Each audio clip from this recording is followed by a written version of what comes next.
양식은 갖고 돌아왔는데 둘째 아들 시므온이 없습니다.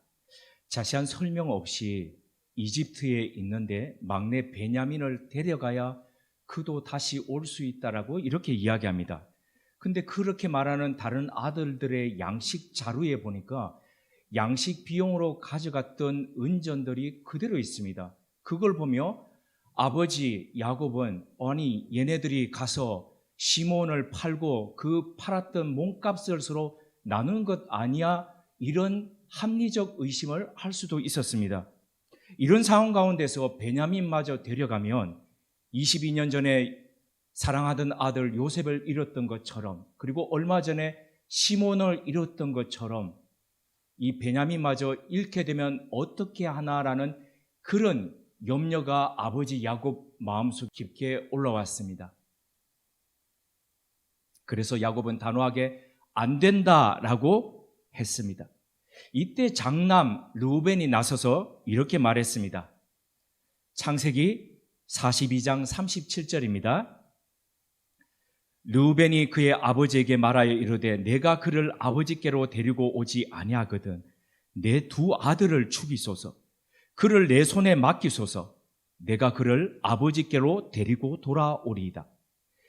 베냐민을 이집트에 데려갔다가 무사히 돌아오게 하지 못한다면은 내 두 아들, 그러니까 아버지 야곱의 그 두 손자를 죽이십시오. 그러니까 책임지고 데리고 오겠습니다. 이렇게 지금 이야기하는데 이 르우벤은 자신의 이 약속을 지키기 위해서 두 아들을 담보로 삼아가지고 하겠다고 지금 이렇게 아버지를 설득하는 것 같은데 겁박하고 있습니다. 참 무섭고도 이상한 가족입니다. 대화를 한다라고 하는데 이건 대화가 아닙니다. 서로 그냥 강대강으로 치닫는 것 같은 그런 이상한 대화를 하고 있습니다. 22년 전 형제 요셉의 몸값을 가지고 거래했던 이 집안이 지금 자기 아들들의 목숨을 가지고 거래하고 있는 겁니다. 아버지와 자식 간에, 가족 서로 간에 대화 자체가 거칠고 격합니다. 이거 대화라고 할 수 없는 윤리적 문제가 짙게 깔려져 있습니다. 여러 어머니로 나누어 있는 데다가 아버지가 특정 아들을 편애했습니다. 그로 인한 영향일 수 있습니다. 하지만 지난 주일 말씀드렸듯이 가정의 환경 가운데서 그렇게 겪었던 것은 20살까지 오케이, it's okay. 그러나 그 이후부터는 자신의 삶을 자신이 갖고 가야 합니다. 개척해 가야지요. 배울 모델이 없어가지고 잘 못 배웠다. 그럼 그때부터 배우고 다듬어 가야지요. 언제나 거칠고 그냥 격한 인격 가지고 남은 인생을 그렇게 살 수 없지 않습니까? 훈련해 가고 채워가고 다듬어 가야 합니다. 그래야 인생이 나아집니다. 그 뒤 후손 세대도 변화되지요. 빛나는 인격으로 살아가게 됩니다. 양식을 해결하고 시몬을 데려오기 위해서 아버지를 설득하면서 자기 아들들이자 아버지의 손자들의 이 생명을 가지고 담보로 하는 이 가정을 하나님께서 그냥 두셔서는 안 되겠다라고 생각하셨습니다. 왜입니까? 이런 식으로 가다가는 12지파가 완전히 엉망으로 그냥 형성될 것이 불을 보듯 뻔했기 때문입니다. 그래서 하나님은 이들의 거칠고 모난 성격, 이 마음들을 다듬고 훈련하기 위해서 특별 프로젝트를 준비하셨습니다. 그 연출 감독이 바로 요셉입니다. 이 프로젝트가 어떻게 진행되는지, 그리고 이 프로젝트를 통해서 하나님이 우리들에게 말씀하시는 것은 무엇인지를 오늘 말씀을 통해서 살펴보도록 하겠습니다. 자, 르우벤의 제안을 단호하게 거절했지만 계속된 기근은 야곱의 집안을 지금 계속해서 압박하고 있습니다. 이제 아들들에게 다시 이집트로 가서 양식을 가져오라고 그렇게 간곡히 이야기하지만 아들들은 묵묵부답입니다. 왜 그렇습니까? 자신들이 가서 이집트에서 만나보았던 그 총리의 단호한 말과 성격을 보건대 가서 손톱도 들어가지 않는다는 것을 알기 때문입니다. 베냐민 없이는 불가능하다. 아버지께 이야기를 합니다. 그런데도 아버지는 변함이 없습니다. 이때 유다가 자신이 담보가 되어서 베냐민을 아버지 집으로 되돌아오겠다라고 이야기하면서 다음과 같이 아버지를 설득했습니다. 창세기 43장 8절에서 9절입니다. 창세기 43장 8절에서 9절입니다. 제가 봉독해 드립니다. 유다가 그의 아버지 이스라엘에게 이르되 저 아이를 나와 함께 보내시면 우리가 곧 가리니 그러면 우리와 아버지와 우리 어린 아이들이 다 살고 죽지 아니하리이다. 내가 그를 위하여 담보가 되오리니 아버지께서 내 손에서 그를 찾으소서. 내가 만일 그를 아버지께 데려다가 아버지 앞에 두지 아니하면 내가 영원히 죄를 지리다. 자신의 생명을 내걸고 데려오겠다라고 간청하는 이 유다의 말에 아버지 야곱은 설득되었고 허락했습니다. 그리하여 야곱의 11 아들은 지금 이집트로 함께 내려가게 되었습니다.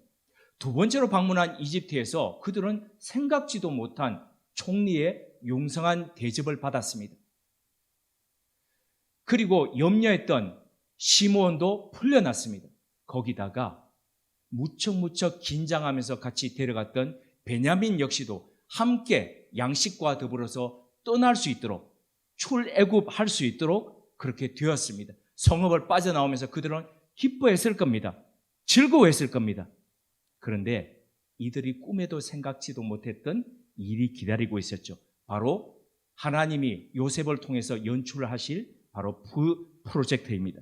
창세기 44장 1절에서 2절을 보면 요셉은 자기 집 청지기에게 명해서 양식을 형제들의 그 양식 자루에다가 가득 담도록 합니다. 그리고 첫 번째 양식을 줄 때처럼 거기에 그대로 은전을 그대로 넣게 합니다.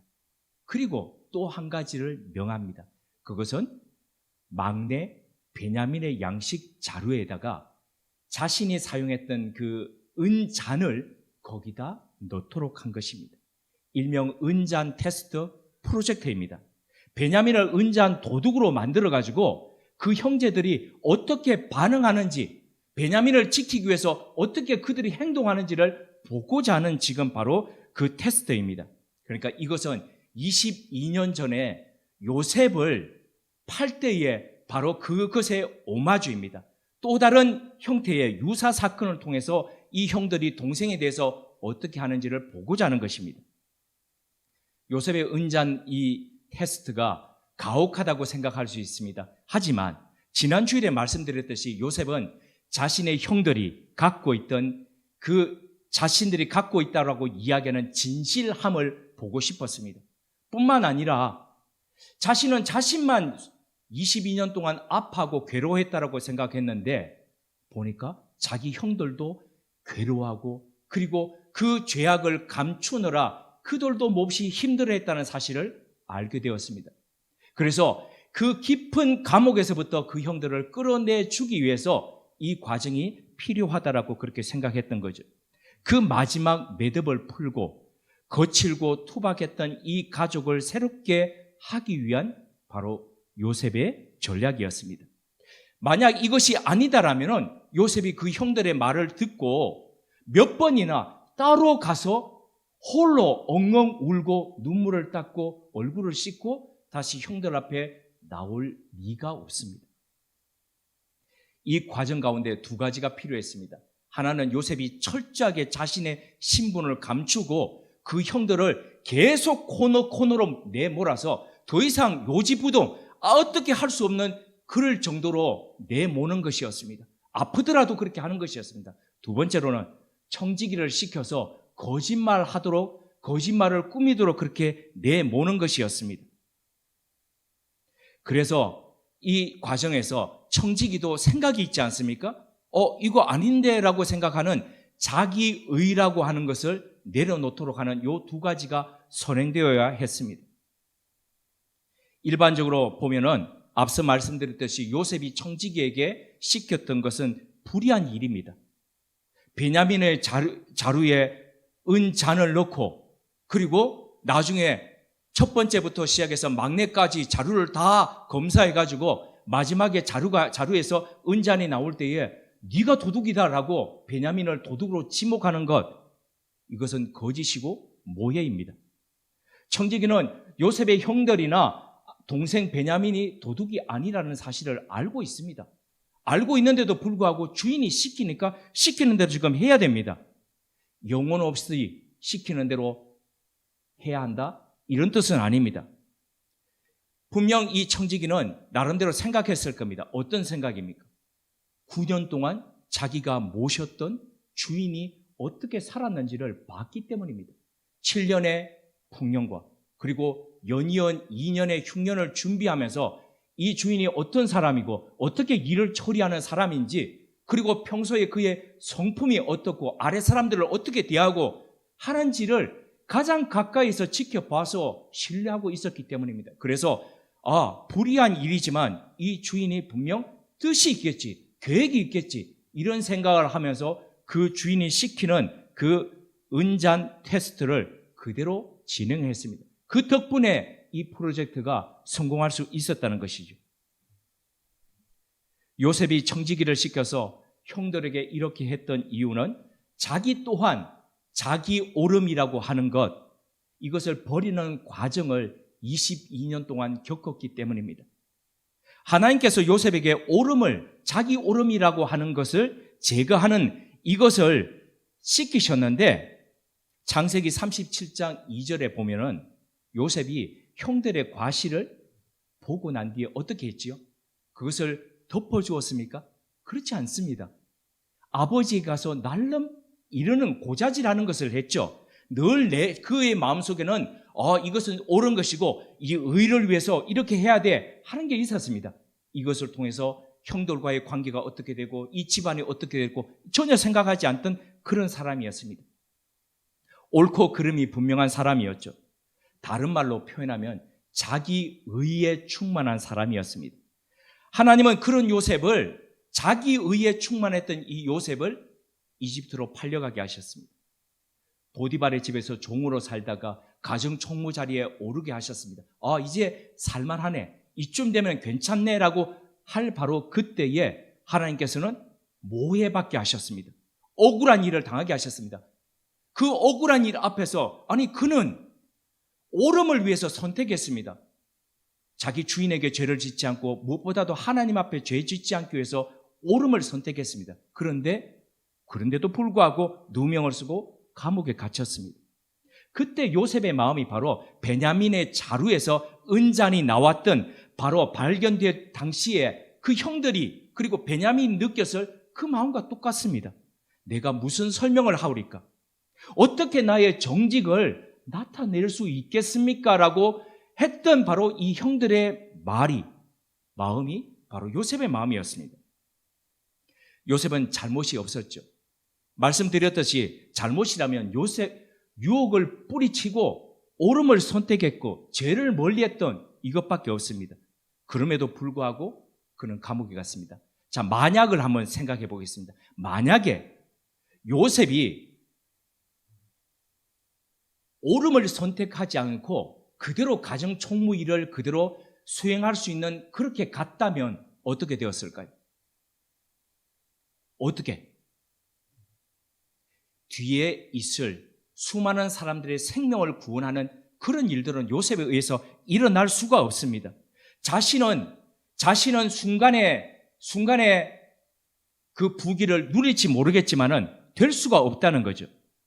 하나님은 요셉의 오름을 무너뜨리고 감옥에 가게 하셨습니다.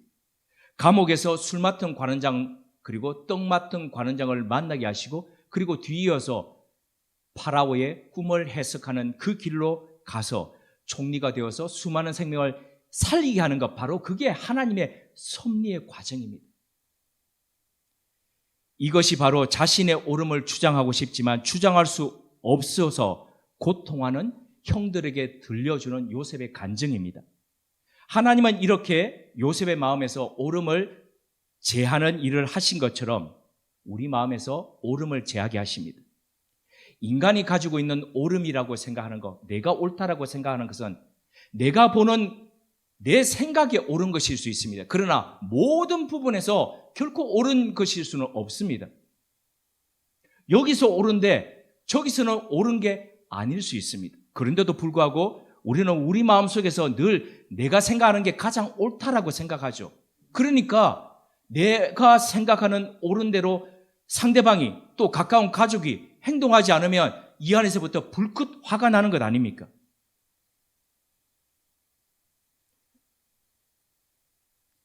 우리가 볼 때 아무리 옳아도, 우리 생각에 아무리 맞아도 우리가 가진 의는 우리 자신과 우리 주변을 불행하게 만들 수 있습니다. 내가 보기에 옳은 것, 내가 생각하기에 선한 것, 그런 것들이 나를 불행하게 만들고 주변을 힘들게 만듭니다. 그게 견고하면 견고할수록 그렇습니다.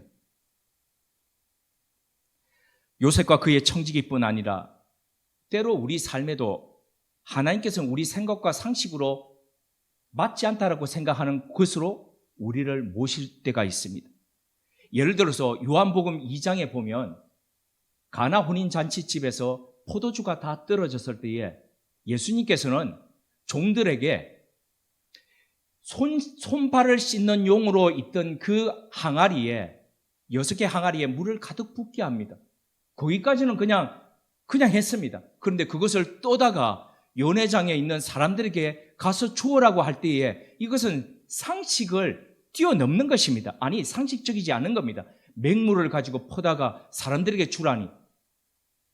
그런데 그렇게 경고했던 내 생각, 상식, 자기의를 내려놓았던 결과가 바로 가나 혼인잔치에 물이 포도주로 바뀌는 사건이었습니다.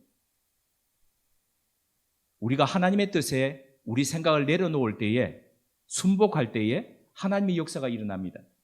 견고한 우리 자신의 자기의를 내려놓을 때에 바로 주님의 뜻이 이 땅 가운데 이루어집니다.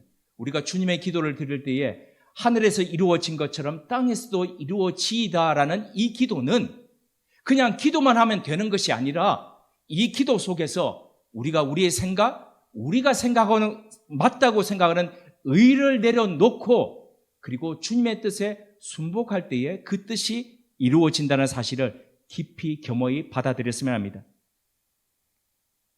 은잔이 발견되기 전까지만 하더라도 요셉의 형들은 당당했습니다. 얼마나 자신만만했는지 이렇게 그들이 주장할 정도였습니다. 창세기 44장 9절입니다.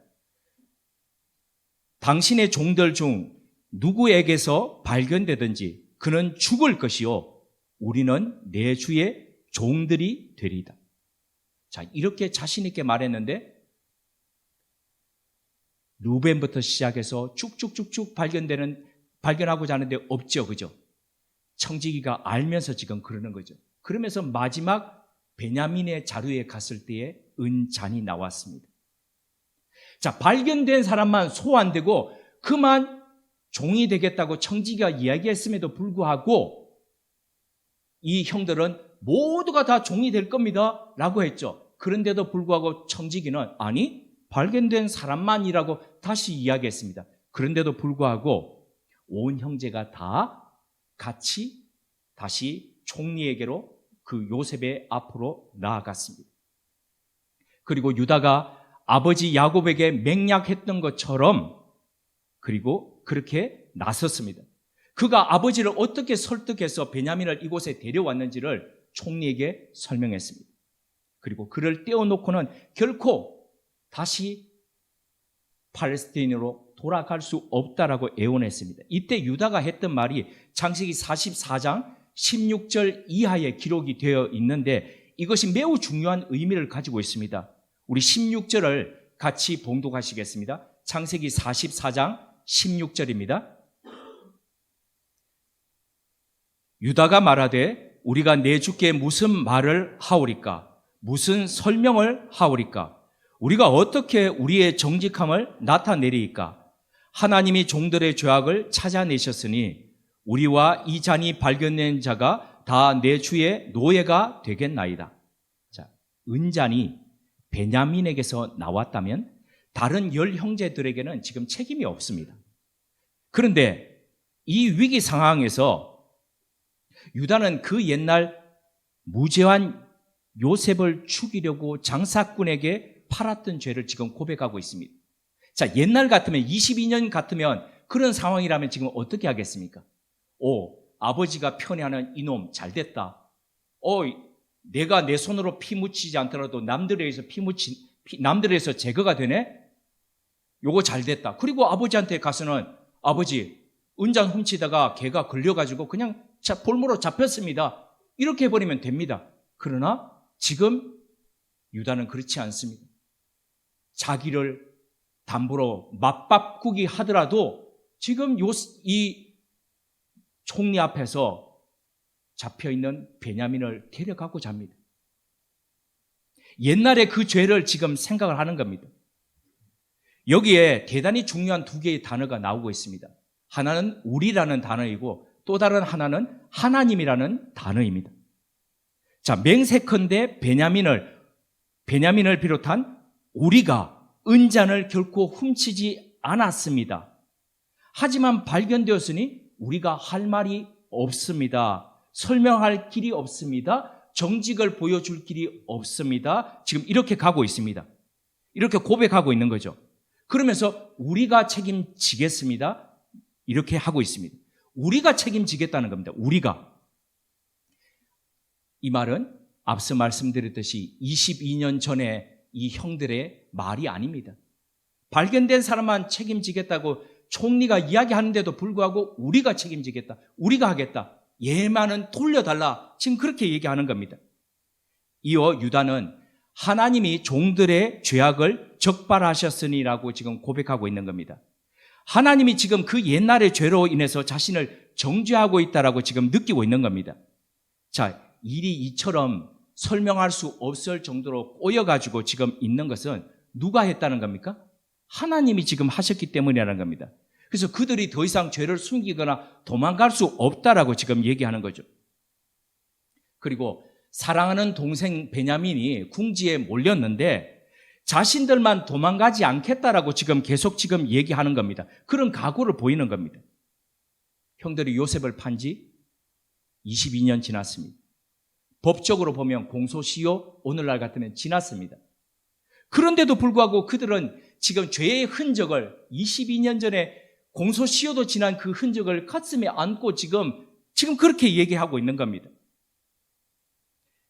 그래서 이 어려움을 만난 이것이 22년 전에 그들이 했던 죄악과 연결되어 있다. 하나님이 지금 심판하고 계신다라고 하면서 과거의 잘못을 이야기하면서 회개하고 있는 겁니다. 혹시 눈치채셨는지 모르겠지만 지금까지 요셉의 형들의 삶 가운데서 성경에 나온 것 중에서 지금 여기서 처음으로 하나님이라는 이름을 지금 그들이 처음 얘기하고 있는 겁니다. 이제까지 그들은 하나님이라는 것을 이야기하지 않았습니다. 특별히 창세기 38장에 보면 유다가 어떤 삶을 살았는지 아시지 않습니까? 자기 가족들을 떠나고 형제들을 내팽개치고 가서 혼자 자기 마음에 가나안 땅에 들어가서 그냥 그렇게 살았던 사람입니다. 그 사람의 입을 통해서 처음으로 지금 하나님이라는 지금 고백이 나오고 있는 겁니다. 이제 이들은 하나님을 의식하고 고백함으로써 오래도록 묵혀두었던 거칠고 탁한 마음의 그 묵정밭을 갈아엎는 그 시작을 지금 하고 있는 겁니다. 자신이 기대하고 원하던 그 반응이 나오자 요셉은 참았던 울음을 터뜨립니다. 이제까지는 그냥 옆방으로 가서 홀로 울던 그가 그 자리에서 울음을 터뜨립니다. 내가 원했던 것이 바로 이것인데, 내가 형들에게 보고 싶었던 것이 바로 이것인데 엉엉 울면서 자신의 신분을 밝힙니다. 그리고 형들의 목을 얼싸안고 그들에게 입맞춥니다. 그때 형들에게 했던 말이 바로 오늘 본문인데 그 본문 중에서 가장 우리들에게 익숙하고 알려진 것이 창세기 45장 5절입니다. 우리 함께 봉독하시겠습니다. 창세기 45장 5절입니다. 당신들이 나를 이곳에 팔았다고 해서 근심하지 마소서, 한탄하지 마소서. 하나님이 생명을 구원하시려고 나를 당신들보다 먼저 보내셨나이다. 참 봐도 아름다운 장면입니다. 하나님이 그렇게 했다는 겁니다. 당신들이 하지 않았다는 겁니다. 모든 사람들의 생명을 구원하기 위해서 이렇게 했다는 겁니다. 근데 창세기 45장의 이 장면을 제가 떠올릴 때마다 저로 하여금 그냥 웃음 짓게 만드는 한 구절이 있습니다. 그것이 바로 창세기 45장 24절입니다. 우리 함께 봉독하시겠습니다. 창세기 45장 24절입니다. 이에 형들을 돌려보내며 그들에게 이르되 당신들은 길에서 다투지 말라 하였더라. 자, 누가 옳으냐, 누가 잘못했냐, 더 잘못했냐, 그러면서 집으로 돌아가는 길에 서로 다투지 말라는 겁니다. 이미 그거 다 해결했고 하나님이 하셨는데 그걸 가지고 시시비비 가리면서 형제간에 그렇게 서로 거칠게 하지 말라는 겁니다. 참 빙긋하게 웃음이 나오더라고요. 가장 피해자가 가해자들을 이렇게 품고 화해하는 겁니다. 하나님을 주어 삼아서 그분이 운행하시는 섭리의 삶을 살다 보니까 사람이 자기에게 했던 것, 그게 더 이상 아픔이 아니더라는 겁니다. 그게 더 이상 상처가 아니더라는 겁니다. 그래서 하나님을 주어 삼아서 살아가면 사람이 핑계가 되지 않습니다. 섭섭함과 미움으로 마음이 굳어진 그 마음이 풀려집니다. 이게 하나님 안에서 살아가야 할 우리의 마음이고 그리고 우리의 가정의 모습입니다. 지난 주 중 제 마음속에 깊이 들어왔던 두 가지 단어가 있습니다. 그 단어가 오늘 설교 제목으로 올려놓은 코르 젠틸레입니다. 코르 젠틸레라는 이 말은 중세 수도사들이 아침이 될 때, 하루를 시작하는 그때의 기도로 첫 번째 드리던 바로 그 기도 말이었습니다. 코르 젠틸레, 코르 젠틸레. 이것은 코르라는 말이 심장이라는 말이죠. 마음, 심장입니다. 젠틸레가 우리 젠틀맨 할 때 나온 젠틸레가 부드럽게 하다는 거거든요. 코르 젠틸레.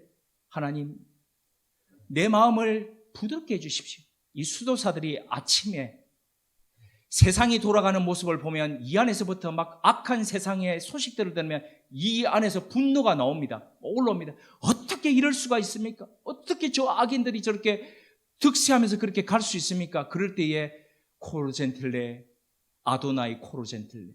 주님, 내 마음에 부드러운 마음을 주십시오. 부드러운 심장을 주십시오. 부드러운 가슴을 주십시오.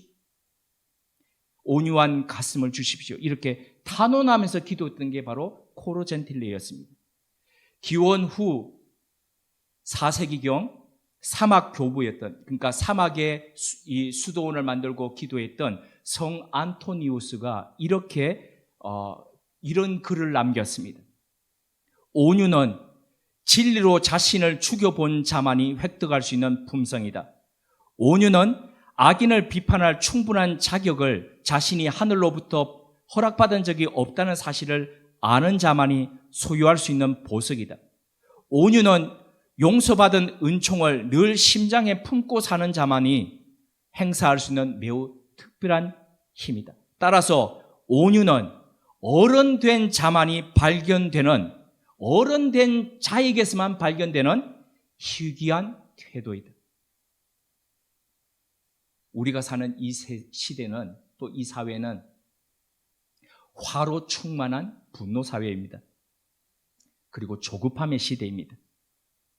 화나도록 만드는 분노 유발자들이 많기는 합니다. 하지만 우리 자신이 분을 내며 성급하며 기다리지 못하는 것도 한몫하고 있습니다.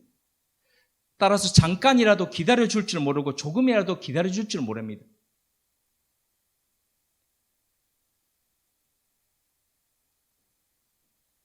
신호등 앞에서 조금만 늦어지면 바로 크락션이 나옵니다. 누르고 싶어가지고 하는 마음이 막 진동을 합니다. 이런 삶 가운데서 우리 감정에 쉼표가 없습니다. 분명히 악보에는 쉼표가 있는데 우리가 살아가는 삶에 쉼표가 없습니다. 표정에 아다지오가 없습니다. 따라서 레가토가 없는 악보를 우리는 살고 있습니다. 악보에서 이 음표와 음표가 서로 차이가 날 때에 이어서, 스타카토가 아닌 이어서 하는 게 레가토가 아닙니까? 부드럽게 넘어가야 되는데 부드럽게 넘어가는 레가토가 없습니다. 온통 포르테시모, 때때로 포르테시시모의 이것만 있습니다. 이게 이런 만약에 악보를 받았다면 이 악보가 사람들의 속에 감동을 줄 수 있는 악보이겠습니까? 그렇지 않습니다. 우리의 삶 마찬가지 아닙니까? 부드러움과 온유함 속에서 이 하나님 나라의 이 속에서 하나님 나라의 평안이 머물 수 있습니다. 그러기에 우리는 우리 삶의 기도에 우리 삶을 하루에 시작할 때 우리는 수도사들처럼 이렇게 기도할 수밖에 없습니다. 아니 기도해야 합니다. 코로젠틸레, 하나님 오늘도 제게 부드러운 마음을 주십시오. 하나님 오늘도 제게 온유한 마음을 주십시오. 함께 기도드리겠습니다.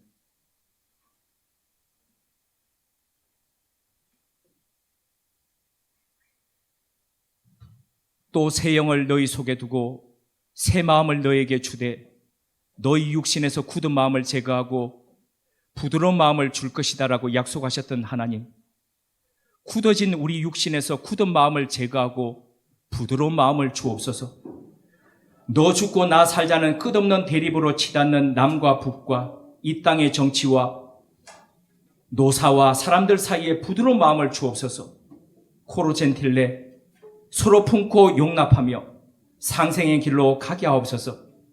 함께 미래를 준비하고 주변 세계를 돕는 나라와 민족 되게 하옵소서. 예수님의 이름으로 기도드립니다. 아멘.